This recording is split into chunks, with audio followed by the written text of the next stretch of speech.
ada nih 50.000, nanti makan gimana? Udah gimana nanti aja. Judulnya gimana nanti? Tuh.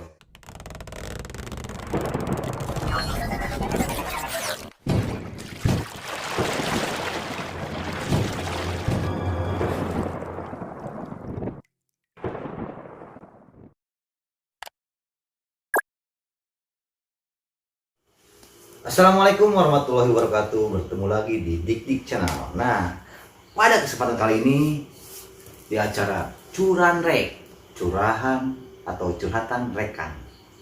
Pada episode kali ini ada bintang tamu, sahabat saya, rekan saya, dan juga saudara saya yang bernama Nizar Ibrahim. Siapa yang kenal Nizar Ibrahim? Pasti belum kenal. Tapi kalau Baba, nah ini. Jadi Nizar Ibrahim ini adalah pemeran Baba di Preman Pensiun yang perannya itu menodong tapi gagal terus. Dia adalah sahabat saya. Sebelum saya main di Preman Pensiun, kita sudah bersahabat dari dulu sekitar tahun 2011. Nah, kebetulan di tengah kesibukannya dia sempatkan untuk datang ke sini di acara Curan Rek. Kita akan ngobrol sedikit bagaimana perjuangan kita ketika sebelum atau memperjuangkan syuting di Preman Pensiun. Kita panggilkan Kang Nizar Ibrahim. Siap, Bos. Alhamdulillah. Assalamualaikum. Waalaikumsalam. Gimana? Sehat? Alhamdulillah, kalau nggak sehat nggak bisa kesini ya tuh. Iya betul. Nah pemirsa, ini adalah Kang Nizar Ibrahim alias Kang Baba. Makin ganteng aja nih. Iya. Kayak lagi cerah-cerah gimana gitu. Ya, sedikit berseri-seri. Berseri-seri ya. Ini malu saya. Satu kehormatan saya bisa berada di Dik Channel. Alhamdulillah. Jadi Kang Baba, kita mungkin sedikit sharing lah. Ya. Karena channel saya ini kan apapun itu, yang penting buat pemirsa bisa bermanfaat, Betul. saya akan jalankan. Sedikit sharing. Jadi Kang Baba, mungkin banyak orang bertanya ke saya, Kang, kenapa bisa main di Preman Pensiun? Nah, karena orang yang tahu tuh bahwa Dik atau Andra Manihot itu jadi Dik udah di situ. Nah, mungkin ada yang pernah tanya, kenapa bisa lari ke Preman Pensiun? Nah, jadi pemirsa, kenapa saya panggil Kang Nizar Ibrahim ke sini? Karena dia adalah satu perjuangan dengan saya ketika casting di Preman Pensiun. Betul. Boleh cerita sedikit Kang? Kalau saya ngomong disangkanya, wah, sama cuman bualan atau hoax atau misalnya cuman ngarang. Ini saksi hidupnya. Jadi saya pengen tanya, gimana waktu kita syuting apa? Casting pas di Preman Pensiun. Jadi saya cerita dari awal ya. Pada saat itu saya kenal Dik dari 2011. Singkat cerita sampai 2014. Karena mungkin saya bareng-bareng tidur sama dia, bukan berarti kita apa-apa ya. Karena di studio namanya seni ya. Betul. Basecamp kita di situ. Di situ ada suatu cahaya, mungkin saya bisa sebut itu tuh cahaya. Pada saat itu Dik datang cahaya, terus ada BBM dari Kang Epi Kusnandar. Tuh. Nah, pada saat itu nih ada casting. Preman Pensiun. Tuh. Nah, kenapa saya bilang cahaya? Karena pada saat itu Dik diberikan cahaya melalui Epi Kusnandar, Kang Epi yang sekarang jadi Kang Mus. Saya di sebelahnya kecipratan lah. Nah, kebetulan singkat cerita, beliau ini, yuk kita casting. Ngajak juga si Cepot. Tapi Cepot nggak mau, Ugun nggak mau. Dengan judul gimana nanti aja. Akhirnya kita cuma berdua yang Cuman berdua. Dan saya nanya, syaratnya kan ada foto, Dik. Oh, pada saat itu Andra kan harus ada foto. Uang nggak ada. Nah, kata Andra tuh, ada nih 50.000, nanti makan gimana? Udah gimana nanti aja. Judulnya gimana nanti. Singkat cerita, kita keesokan harinya foto lah di salah satu studio foto yang murah apa ya? Betul. Di Kiara Condong. Langsung kita casting ke GM di Jalan Merdeka sebelah BIP. GGM ya. Nah, udah gitu kita baca-baca naskah. Udah gimana nanti, udah acting aja. Iseng langsung aja. Sekilas baca langsung kita masukkan. Karena emang kita pada saat itu diniatin iseng ya. Betul. Sampai seminggu kemudian saya bilang gini, Dra, kok nggak ada panggilan sih casting teh, nggak diterima mungkin. Jawabannya Andra, udah nggak usah diharapin. Saya masih ingat jawaban pada saat itu. Nah, setelah saya bilang itu, 2 hari kemudian saya ngerentalin mobil ke Lembang. Ya. Saya boleh naikin kaki kan? Boleh dong ya pasti. Anggap aja Mas Ihsan sendiri. Singkat cerita, saya ngerentalin mobil ke Setiabudi. Di perjalanan saya ditelepon seorang wanita. Halo, ya halo, ini Kang Nizar. Iya, Akang besok bisa datang nggak? Akang lolos dari preman pensiun, lolos casting di preman pensiun. Saya matiin pada saat itu. Ini mah disuruh si Andra, heureuy, udah tahu kemarin diobrolin, gak usah diharapin, kata Andra. Saya matiin. Terus jalan lagi. Saya pun ada yang telepon. Ternyata ada. Gimana? Halo, dengan Kang Andra. Ya, pernah ikut casting preman pensiun? Oh iya. Besok datang ke Kiara Condong jam 8 pagi bawa kostum preman. Seperti itu. Jadi pada saat itu saya seudon sama dia. Saya kira dia bercanda karena dia suka bercanda. Saya mikir ini masih Dewi Ines yang disuruh. Masih juru Dewi Ines karena salah satu teman kita juga di seni ya dulu ya, nyanyi juga. Nah, udah gitu saya ke studio lah. Ada telepon tadi, saya cerita. Ada telepon dari preman pensiun, mana emang heureuy, saya bilang gitu. Udah gitu, saya nggak yakin, saya nanya sama Ugun, Gun bener? Demi Allah, AA, sengaja biasa Ugun mah. Demi Allah AA, dan Andra juga tadi ada yang telepon, masa sih? Wah di situ saya bahagia. Tapi besoknya saya kurang bahagia karena nggak bisa ikut syuting. Jadi ketika waktu itu, ketika malamnya besok mau di syuting. Saya teleponan sama Kang Nizar, tapi dia, aduh, orang nggak bisa casting kayaknya, nggak bisa syuting karena alasannya karena mau ngambil pentaran mobil, mau ngambil. Terus saya bilang di situ, ya terserah, karena itu mau pilihan, betul saya bilang seperti itu kan. Dan akhirnya dia nyesel sampai sekarang. Berapa kali saya bilang waktu itu ada, jadi Baba tuh, Nizar tuh sering ngalamin dua keadaan yang berbarengan dan dia bingung. Dia curhat ke saya dan saya bilangin, ya sok mendingan ngambil, terserah. Dan ini mah langkah ketika kita nentuin itu adalah langkah pertama kita akan menuju sesuatu. Nah ternyata waktu ketika pas Baba Nizar ngambil mobil itu, dia nggak jadi ikut syuting di hari pertama. Yeah. Tuh. Nah seperti itu pemirsa. Jadi harusnya Kang Nizar ini menjadi di preman pensiun itu menjadi sama seperti saya, jadi preman. Pada saat itu kan bisa disebut markas besar itu adalah perkumpulan preman. Nah, dari anak buah Kang Bahar ke Kang Mus, bosnya Kang Bahar, Kang Mus baru. Ya emang takdirnya harus nodong. Makanya jadi sekarang kenapa jadi Kang Nizar ini menjadi Baba dan bisa penodong? Harusnya dia menjadi seorang preman, tapi karena waktu pas syuting awal nggak datang, tapi masih ada rezeki. Ya betul. Harusnya kan kalau misalnya preman nggak jadi, udah aja. Itu kan masih ada rezeki jadi penodong sekarang. Alhamdulillah. Pokoknya ketika kalian kenal seorang Andra Maningrat itu, tidak akan menyesal. Karena gini, itu terlalu lebih-lebih. Bukan, saya boleh ngerokok? Boleh dong.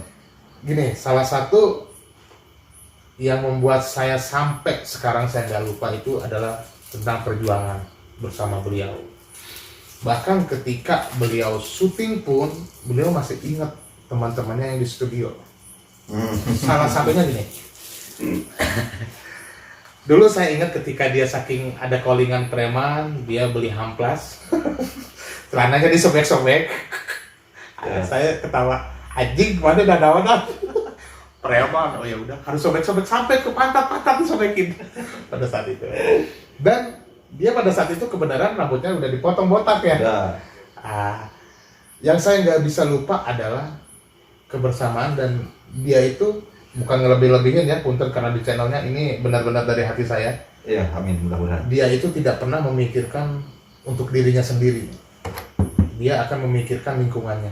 Salah satunya mungkin karena kita bertahun-tahun hidup susah. Ya. Yang medikeum. Ya betul. Hidup susah, ketika beliau selesai syuting masih ada catering, masih kotak, Betul. dia bawa ke studio sampai satu. Daripada mubazir, Iya betul. karena kalau ketika kita habis syuting, kadang-kadang tuh di studio kita ngerasa kelaparan. Daripada kita mikir harus beli lagi mie atau harus makan nasi, mendingan ketika pas waktu syuting ada sisa, saya bawa. Waktu itu pakai motor apa ya? Beat merah. Beat merah saya simpan di pinggir, bawa ke studio. Nah. Itu cuma sekedar bukan apa ya, daripada mubazir lah gitu. Karena kalau kita harus beli kan lumayan. Betul. Ya pada saat itu emang benar-benar yang ngeri banget lah kehidupan kita. Ya. Ternyata itu tuh catering itu tuh dari Kang Tile. Ate catering. Ate Catering. Jadi makasih buat Ate Catering yang sudah menyambung hidup saya ketika saya waktu awal-awal syuting. Makasih juga, saya belum syuting udah ngerasain Ate catering. Keren. Iya dong. Enak makanannya. Nah jadi seperti itu pemirsa. Makanya saya ambil tema di sini 50.000 menjadi pemain sinetron. Nah jadi pemirsa, jadi 50.000 itu ternyata perjuangan kita, salah satu langkah kita untuk difoto untuk casting di Prapensiun pada waktu itu ya. Dan walaupun kita nggak tahu hasilnya bakalan diterima atau enggak. Ya. Jadi tujuan saya ketika waktu itu Kang Izar waktu pas di calling syuting itu, nggak berpikiran pengen terkenal, nggak pikiran apa-apa. Meskipun di dalam hati saya ada pertanyaan seperti ini, loh kok syuting seperti ini? Karena sebelumnya saya pernah syuting lah gitu. Bukannya saya membanding-bandingkan, karena waktu syuting sebelumnya kan gini, Anda main berapa scene, berapa hari, dan bayaran sekian. Kalau ini enggak, syuting aja. Tapi dalam pikir saya, ya udahlah daripada saya nganggur di studio, ada kerjaan, cuma ngopi, ngerokok, nongkrong, ya udah. Intinya waktu itu niat saya mengisi kegiatan, dan akhirnya sampai sekarang. Alhamdulillah. Ternyata preman pensiun luar biasa. Jadi itu salah satu orang, saya sedikit cerita ya. Salah satu saya bisa diterima di keluarga, maksudnya saya dihargai. Pada saat itu saya sangat tidak dihargai dalam arti nganggur ya. Karena nganggur, ada kerjaan nggak jelas. Saya tuh nggak diakuin dengan keluarga saya. Bahkan keluarga misalnya dari ibu saya, keluarganya boro-boro mau ngelihat saya aja malas. Makanya kalau silaturahmi pun ketika Idul Fitri saya lebih memilih di kamar. Betul. Atau enggak saya ke studio lagi. Jadi minder ya. Jadi minder ya. Nah, dan disitulah derajat saya dinaikkan. Ya alhamdulillah. Yang penting kita bisa menjadi bermanfaat buat orang lain.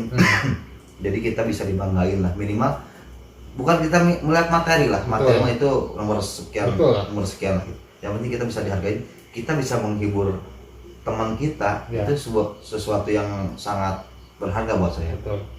Kalau masalah materi kan kita bisa berbagi, bisa kalau ada rezeki kita bisa bagi-bagi, kalau nggak punya kita minta atau bisa minjem.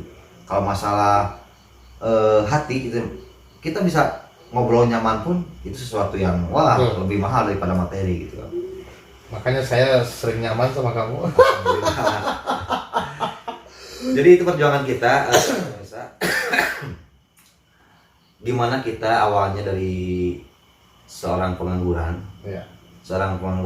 kelas berat lah ya, kelas berat yang dalam artian saya waktu di studio, jadi waktu itu kita kan base camp tuh di studio rekaman yang namanya LDR Studio yang berlokasi di Cijauragira.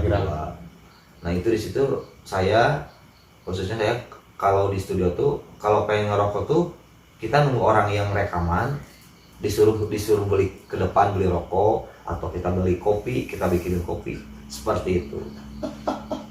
Saya jadi ingat masa-masa dulu ya. Aduh ya makanya.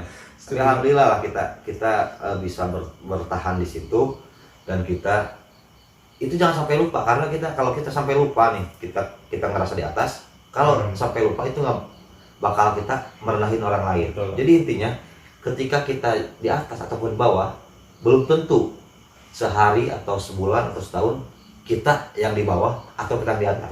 Itu kehidupan. Yang penting kita saling menghargai. Belum tahu yang kita anggap remeh, yang kita anggap di bawah, siapa tahu sebulan ke depan atau setahun ke depan dia yang di atas lagi. Seperti itu. Ada cerita sedikit Kang Nizar yang Kang Rizal alamin ketika yang nggak pernah lupa ketika waktu syuting di Perang Pensiun? Apa kira-kira? Salah satu yang saya nggak lupa ada salah satu Dialognya luar biasa ya, harus Nugraha Kang Juragan ya, juragan kita. Gini, kebenaran saya pada saat itu jadi penodong bersama partner saya Bobby. Dia bilang gini, Baba sebentar lagi mau lebaran. Iya saya tahu, saya bilang. Terus kita nggak punya uang, dia bilang. Nah di situ tuh saya benar-benar nahan nangis loh. Ini saya cerita juga jadi pengen nangis. Karena kealamin sekarang juga gitu. Jadi kenapa? Ya ini sekarang mau lebaran. Jadi emang pada saat itu sebelum syuting, saya setiap lebaran itu nggak punya uang gitu. Jadi seolah-olah cerita itu nyata apa yang saya pernah alamin gitu. Sebentar lagi mau lebaran, iya saya tahu, saya bilang gitu dengan tegas. Ketika saya nggak punya uang, saya sama itu tuh saya ingat, gila setiap tahun tuh Gue banget gitu gitu. Setiap tahun tuh saya nggak punya uang untuk lebaran gitu. Yang pengen beli traktir kupon juga, aduh ya ampun. Saya alamin itu. Pokoknya mah semua orang pasti ngalamin masa-masa sulit. Apapun itu kita nikmatin aja. Yang penting buat kita itu bersyukur atas apa nikmat yang kita dapatkan sekarang. Ada peribahasa dijalani, dinikmati dan disyukuri. Nah itu disyukuri, benar. Intinya kalau kita berpikir orang lain lebih senang daripada kita, itu bakal yang membuat kita hancur dan mengurangi semangat hidup kita. Contoh, ketika kita lihat ke teman maju, anjing maneh nama leuwih, itu bakal ngedrop gitu ya. Bersyukur, itu insya Allah.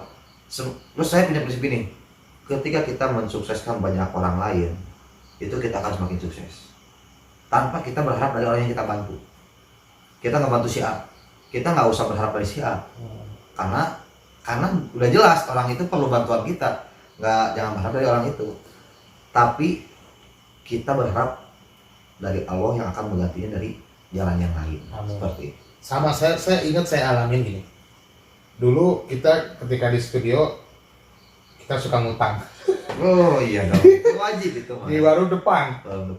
Biasanya kita giliran, yang bayar siapa? Iya. Nah pada suatu masa giliran lah nama saya, tapi jadi pertama nama dia, kita menikmati berdua. Udah dibayar sama Dik-Dik.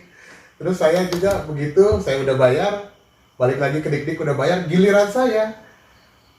Nama saya itu kalau nggak salah sekitar 400.000 ya. Dan itu yang dibilang jangan pernah berharap untuk dibalas sama seseorang. Nah beliau ini salah satu yang diam-diam membayar utang saya 400.000 karena dia udah manggung. Dan saya ngutang tap juga, saya mau bayar pas giliran saya punya rezeki, saya mau bayar ke siapa, Jul, si Jul, saya mau bayar, udah bro sama Dik-Dik, udah, saya nanya, Dik udah dibayar, iya, oh ya udah, saya bingung uangnya pada saat itu kita pakai sesuatu dah ya, yang penting bukan mabuk ya, positif lah pokoknya. Itu salah satunya, jangan berharap dibalas, ibaratnya jangan berharap pamrih lah. Ya kalau inget kejadian waktu itu tuh, jadi Kang Rizal itu saking nggak bisa bayar hutang tuh, ke depan tuh dia sampai pakai masker, pakai helm. Padahal itu saya udah saya bayar, tapi ya saya nggak ngomong lah, biarin aja. Dia mau beli rokok tuh sampai pakai helm, pakai masker, jadi dia kelihatan mukanya. Padahal pas saya waktu itu lihat dia experience ditutup semua biar ketawa sama tukang warung sebenarnya. Bahkan di mobil juga saya pancung. Dia lewat warung itu pasti dia tutup mobil, tiap kacanya ditutup rapat-rapat karena kan ketahuan sama orang warung, belas sudah saya bayarin tadi. Itulah makanya kenapa salah satu jangan pamrih terhadap kebaikan. Kita akan sukses, salah satunya Dik-Dik ini, Andra ini, dari sebuah Andra yang pada saat itu tenar dengan nama Andra, sekarang lebih tenar lagi dengan nama Dik-Dik, luar biasa. Aduh, jadi ini sekedar sharing aja, bukan berarti menggurui ya. Jadi kita hanya berbagi apapun itu, dari materi berbagi kalau ada boleh, dari ilmu yang bermanfaat kita bagiin. Pokoknya mah selalu semangat buat kita ya. Yeah. Dan minta dukungannya buat semua pemirsa di channel. Di subscribe boleh kalau ikhlas, di subscribe terus tonton video-video yang lainnya. Boleh komen kalau pertanyaan, ada masukan juga boleh Kang Baba. Ya, kalau tadi buat pemirsa, Kang coba bikin ini boleh di komen aja di bawah. Nanti kita akan pertimbangkan kalau misalnya kita bisa lakukan, kita bikin seperti itu. Wah, dan saya tuh bahagia sekarang aduh saya bahagia di channel Dik. Saya kebenaran 2 hari yang lalu saya iseng buka YouTube saya. Sebelumnya saya cerita, Dik, enggak dimonetes. Alhamdulillah, coba cek. Ini kok tapi bisa, saya bilang. Cek Gmailnya, nggak ada masuk, coba cek lagi. Alhamdulillah pakai bahasa Inggris ya, saya sampai translate dulu, bener kan sih? Alhamdulillah, saya udah monetes sekarang. Alhamdulillah, jadi buat kalian juga yang sudah subscribe di channel, boleh juga di subscribe Baba channel, ya Kang Baba channel. Nah, searching aja, ada nanti video-video kegiatan apa tentang frekuensi atau yang lainnya, ada di Baba channel. Alhamdulillah, itu artinya gini, jangan menyerah atas apa yang kamu perjuangkan. Saya itu bertahun-tahun, jadi gini, pada saat itu saya abaikan abaikan YouTube gitu. Masa sih saya bisa YouTuber gitu kan? Ini wah, pada saat itu sampai udahlah saya siaran juga karena saya nggak ngerti copyright dulu. Saya gini aja video film ya kan, terus dik dengan semangatnya sampai diblokir berapa tahun? 2 tahun setengah dan kebuka lagi, alhamdulillah sekarang udah jalan gitu kan. Dan saya baru alhamdulillah berkah di bulan Ramadan ini. Amin. Saya masih ingat jam 04.21 itu ternyata ada Gmail, Anda sudah bisa join, sudah menjadi partner itu. Ya, alhamdulillah. Pokoknya mudah-mudahan channel Kang Nizar, yaitu Baba channel, bisa maju. Amin. Kita bareng-bareng maju. Amin. Kita saling dukung. Amin. Mudah-mudahan kita menjadi berkah buat semua orang. Amin. Kita bisa membuat karya dengan barang-barang teman-teman, bisa kita bayar buat keluarganya. Ya. Itu sesuatu berkah yang akan kita lakukan. Mungkin kita ada rezeki kalau udah videonya naik, kita akan berbagi hadiah buat pemirsa yang membutuhkan. Makanya bisa kalau ada apa-apa, boleh komen di bawah. Ya. Ada terakhir Kang Baba, ini kan teman-teman kita kebetulan sudah syuting Peran Pensiun 4. Ya, betul. Nah, kebetulan saya juga di situ terakhir saya syuting kan waktu Layar Lebar yang ada ganti disusun sama Kang Gobang. Nah, ada kendala nggak ketika Kang Baba di PP4 main nggak? Enggak. Oh, enggak. Tadi udah jadi kru. Jadi kru.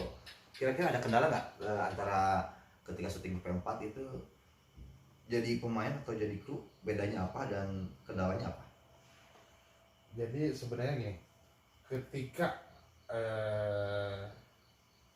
jadi pemain pada saat itu, tanggung jawab kita adalah belajar untuk memerangi sebuah naskah itu tanpa ada beban yang lain lagi untuk lingkungan film ya.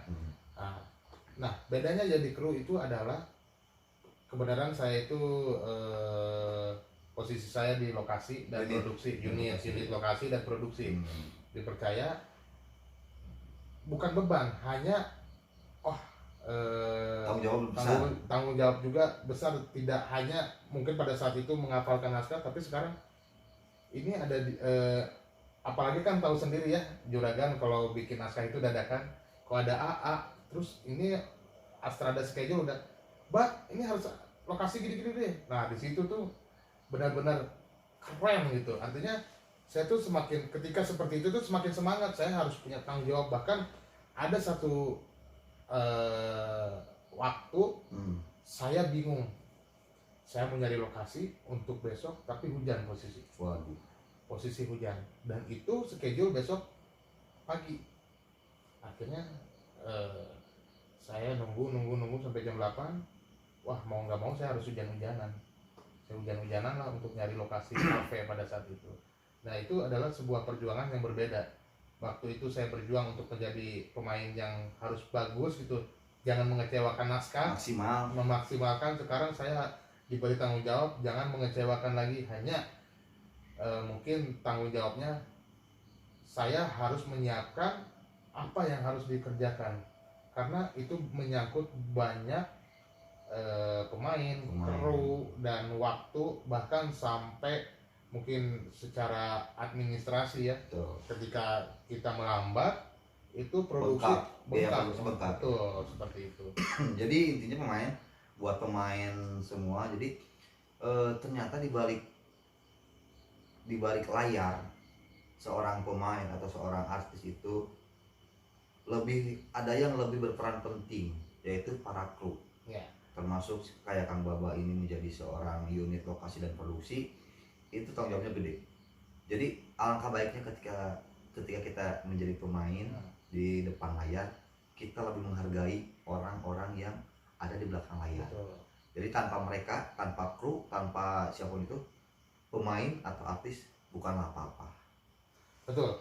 Apalagi saya punya gini, tanggung jawab salah satu saya adalah yang saya diajarkan oleh bos saya, guru saya juga Pak Agus gitu. Untuk hal produksi dan lokasi, Nizar, ingat, lokasi syuting itu adalah aset kamu. Jadi kita kan tidak tahu ya, kalau di setiap lokasi itu kita pasti menemukan beberapa kendala, beberapa banyak yang mungkin, apalagi kalau kita bioskop itu biasanya kita menemukan seseorang premanisme lah gitu, dan yang harus japrem gitu. Dan alhamdulillah mungkin saya bukan sok terkenal gitu, mungkin alhamdulillah kalau untuk di Bandung insya Allah, karena ada beberapa yang menghargai karena tahu siapa saya gitu. Saya sempat di salah satu lokasi itu sampai gini, saya bukan disekap, saya dipanggil lah sama salah satu preman.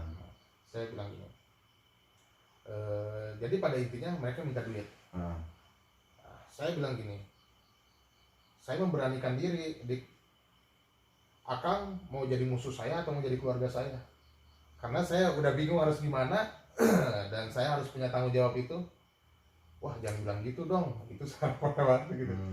Akhirnya mereka menghargai kita. Saya di sini untuk naikin kota kita, baik-baik kita naikin kota kita berkarya. Saya bilang, saya kasarnya mau ngerokok aja harus kayak gini. Ketika Akang mau uang, Akang harus bekerja, saya bilang. Jadi pada saat itu ibaratnya misalnya nih premannya ada 3, saya nggak ngasih rokok 3 bungkus. Kerja dulu. Jadi ya kerja pasti sampai angkat Tropicon, saya masih ingat. 3 orang saya nggak kasih rokok 3 bungkus, saya kasihnya 2. Kenapa saya kasih 2? Saya bilang gini, kita di sini keluarga, biar kerasa bebarengannya. Kalau kurang kabarin, saya bilang gitu. Sampai dia bilang gini premannya ke tukang parkir. Tukang parkir tuh cerita sama saya, si Baba gila katanya, anjing seumur hidup saya baru kali ini harus kerja, tapi keren gitu. Jadi kekeluargaan itu penting. Betul. Seperti itu. Jadi ya adalah kenangan-kenangan ketika jadi pemain dan kru itu ada. Benar. Jadi intinya ternyata di lapangan juga lebih, ini boleh saya minum? Boleh dong. Lebih beresiko, karena untuk mengurus lokasi pun itu banyak rintangannya. Tapi alhamdulillah bisa ada solusinya dengan komunikasi yang baik ya. Saya sempat dicerita, saya pernah sendiri pada saat itu, saya disamperin sama sekitar 8 orang. Preman. Saya bilang, kebenaran pada saat itu lokasi syutingnya di Kircon. Dan kebenaran saya tinggal di Kircon. Saya bilang gini, saya itu bertahun-tahun untuk naikin Kircon. Saya tuh pengen lokasi syuting tuh banyak di Kircon. Sebagai warga di sini, saya bilang. Saya cuma bilang, jangan ngerusak apa yang saya ingin naikin. Ini tempat saya tinggal, mari kita sama-sama naikin tempat kita tinggal di sini. Dan kebenaran ada beberapa di Kircon gitu. Gitu. Tapi alhamdulillah beres. Beres, Akhirnya alhamdulillah. mereka tidak mengganggu. Nggak mengganggu lagi dan nggak pernah datang lagi pada saat itu. Ya. Yang tadinya minta kasarnya buat minum lah apa gitu, nggak ada lagi. Bahkan sampai ya petingginya telepon saya kalau ada apa-apa lagi. Alhamdulillah. Kesan pesan buat pemirsa di Dik Channel, Bapak. Ini mungkin kesan pertama, kesan dan pesan buat penyemangat atau apapun itu boleh disampaikan. Jadi untuk masyarakat di Dik Channel, pada intinya ketika kalian memperjuangkan sesuatu itu jangan menyerah. Artinya hidup itu ada pelajaran, ada perjuangan, dan ada pengalaman. Jadi semua itu kita akan rasakan 3 hal itu. Jadi pasti nanti mungkin kayak gini, kita ketemu seseorang jadi pembelajaran pengalaman kita, dan kita untuk bisa seperti itu tuh penuh perjuangan seperti itu. Mantap. Terima kasih Kang Baba sudah datang di acara curhatan rekan channel. Mudah-mudahan Kang Baba semakin maju channelnya. Amin. Dan juga karirnya semakin sukses. Amin. Dan yang penting sehat selalu. Amin. Dan seperti Sepertikah mudah-mudahan. Nah, kelihatan kan lagi pubernya. Oke, pokoknya sepertikah Kang Baba dengan wanita yang terbaik buat Kang Baba. Amin. Allah Subhanahu wa taala. Amin. Oke, terima kasih. Kita pamit. Mudah-mudahan kita bertemu lagi di acara Curang Rek di Dik Channel. Wassalamualaikum warahmatullahi wabarakatuh.